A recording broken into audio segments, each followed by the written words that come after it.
Hi friends, good morning. ನಮ್ಮ aunty ಮಧ್ಯಾಹ್ನ ಊಟಕ್ಕೆ ಚಿಕನ್ ಮಾಡೋಕ್ಕೆ ಇವಾಗ ತೊಳೆದು ರೆಡಿ ಮಾಡ್ತಾಯಿದ್ದಾರೆ.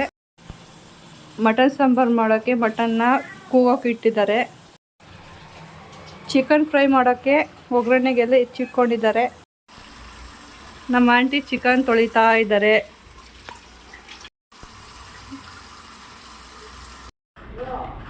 ನಮ್ಮ ಅಜ್ಜಿ ಅಣಸ್ನೆಂಟು ತಿಂತಾ ಐತೆ.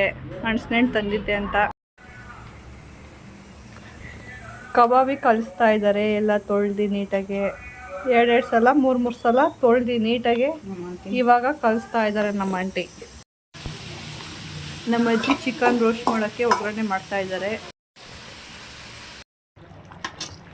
ಆಹಾ, ಚಿಕನ್ ಗೊಜ್ಜು ರೆಡಿ ಆಗ್ತಾ ಇದೆ. ಟೇಸ್ಟಿಯಾದ ಚಿಕನ್ ಗೊಜ್ಜು. ಈ ಕಡೆ ಮಟನ್ ಸಾಂಬಾರಿಗೆ ಒಗ್ಗರಣೆ ಹಾಕಿದ್ದಾರೆ. ಈರುಳ್ಳಿ ಖಾರನ ಕುದಿ ಬಂದಮೇಲೆ ಇವಾಗ ರುಬ್ಬಿಟ್ಕೊಂಡಿರೋಂಥ ಖಾರ ಎಲ್ಲ ಹಾಕ್ತಾ ಇದ್ದಾರೆ ನಮ್ಮ ಅಜ್ಜಿ.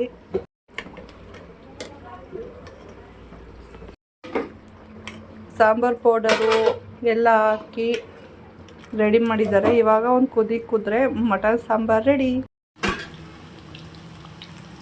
ಅನ್ನ ಸಾಂಬಾರೆಲ್ಲ ಆಯಿತು. ಇವಾಗ ಕಬಾಬ್ ಮಾಡ್ತಾ ಇದ್ದಾರೆ.